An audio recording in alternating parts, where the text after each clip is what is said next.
Assalamualaikum warahmatullahi wabarakatuh. Di sini saya akan mempresentasikan use case dari kasus 1. Sebelum itu perkenalkan, nama saya Nabila Tufailah dengan nomor BP 21 1101152610407. Yang pertama, tahap menggunakan use case yaitu melakukan identifikasi. Yang kedua, tentukan aktornya. Yang ketiga, definisikan aktivitasnya. Yang keempat, ciptakan skenario-nya. Dan yang kelima, rancang use case diagramnya. Yang pertama, kita masuk tahap identifikasi. Di sini sebuah perusahaan yang bergerak di bidang penjualan mendistribusikan barang kepada konsumen secara face-to-face yang melibatkan aplikasi berbasis Kandescope, di mana dalam sistem tersebut terlibat beberapa personil di antara kasir, pimpinan, pelayan, dan pelanggan yang masing-masingnya memiliki tugas yang berbeda.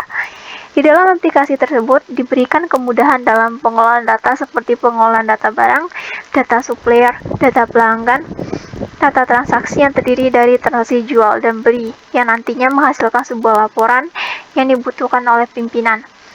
Pengolahan data tersebut akan dilakukan oleh satu entiti saja yang dinyatakan sebagai admin atau kasir.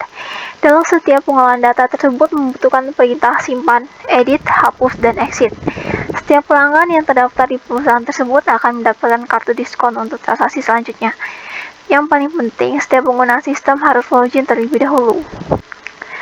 Selanjutnya ada aktor yang terlibat. Yang pertama itu ada kasir. Kasir melakukan pengolahan data barang, data supplier, data pelanggan, data jual beli yang meliputi cara nambah, cara edit, dan cara hapus. Terus yang kedua ada pimpinan, yaitu menerima laporan pengolahan barang, pengolahan data barang, pengolahan data supplier, pengolahan data pelanggan, data jual dan beli yang meliputi menambah, mengedit, menghapus. Selanjutnya yang ketiga ada mendefinisikan aktivitas use case. Yang pertama di sini kita login dulu, proses login untuk kasir dan pimpinan. Yang kedua di sini mengolah data barang. Di sini proses pengolahan data barang yang meliputi menambah, mengedit, dan menghapus. Yang ketiga ada mengolah data pelanggan. Mengolah data pelanggan sama dengan mengolah data barang, meliputi menambah, mengedit, menghapus. Yang keempat di sini mengolah data supplier. Yang kelima ada transaksi penjualan, di mana admin mengatur penjualan, yakni data transaksi, update data, menginput, mengedit, menghapus transaksi penjualan. Yang keenam ada transaksi pembelian. Yang ketujuh ada pembuatan laporan untuk pemimpin, di mana membuat laporan data barang, data supplier, data pelanggan, data transaksi, jual dan beli yang akan dibutuhkan oleh pimpinan atau atasan. Yang kedelapan mencetak kartu diskon bagi pelanggan. Itu melakukan percetakan kartu diskon bagi pelanggan untuk transaksi selanjutnya. Selanjutnya yang keempat ada skenario use case. Yang pertama skenario melakukan login. Di sini use case-nya ada aktor.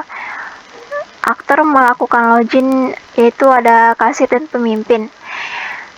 Deskripsinya, use case ini mendeskripsikan tugas dari seorang kasir atau pemimpin, yaitu melakukan login untuk masuk ke dalam sistem form berisi username dan password.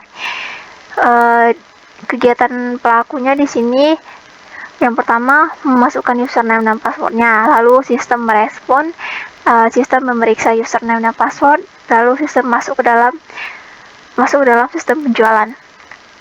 Di sini ada skenario pengolahan data barang, ada aktor dan ada aksi. Yang pertama ada skenario simpan data barang. Di sini isikan data yang mau diinputkan, lalu tekan tombol simpan, nanti sistem akan menyimpan data yang sudah diinputkan. Selanjutnya ada skenario edit barang. Di sini pilih data yang mau diedit, lalu sistem akan memeriksa pilihan data yang mau diedit tadi. Yang ketiga, gantikan data yang ingin diedit tadi. Yang keempat, tekan tombol edit, lalu yang kelima sistem akan mengubah data yang telah diedit menjadi di database. Selanjutnya ada skenario hapus data barang. Yang pertama pilih data yang akan dihapus, yang kedua sistem memeriksa data yang kita pilih, yang ketiga tekan tombol hapus, yang keempat sistem memastikan data yang ingin kita hapus, Yang kelima, memberi konfirmasi apakah ini akan dihapus. Lalu yang keenam, sistem menghapus data yang telah dipilih dari database berdasarkan konfirmasi. Selanjutnya ada skenario keluar dari pengolahan data barang. Yang pertama, caranya menekan tombol keluar. Yang kedua, keluar dari sistem. Selanjutnya adalah skenario pengolahan data barang. Untuk skenario simpan, edit, hapus, dan clone-nya sama dengan skenario data barang tadi. Skenario pengolahan data supplier hampir sama dengan skenario pengolahan data barang, data pelanggan yang tadi. Transaksi jual beli juga begitu. Selanjutnya ada skenario laporan data. Yang pertama, pilih menu pembuatan laporan. Pilih yang jenis data yang mau dibuat menjadi laporan. Yang kedua, pilih data yang akan dibuat jadi laporan. Yang ketiga, sistem akan memeriksa data yang dipilih tadi. Yang keempat, sistem membuat laporan dari data yang dipilih tadi. Selanjutnya ada skenario cetak kartu diskon pelanggan. Yang pertama, tentukan data pelanggan yang sudah terdaftar. Yang kedua, pilih pelanggan yang akan dibuat kartu diskonnya. Yang ketiga, memproses pembuatan diskon. Yang keempat, kartu diskon dicetak. Ini contoh skenario use case yang saya buat menggunakan StarUML. Bentuknya saya lihatkan dari StarUML yang saya buat. Jadi ini ada kasir, ada pimpinan, di sini ada step by step-nya. Pimpinan menerima laporan data dari pengelola data transaksi, data pelanggan, data supplier, data pengolahan data barang.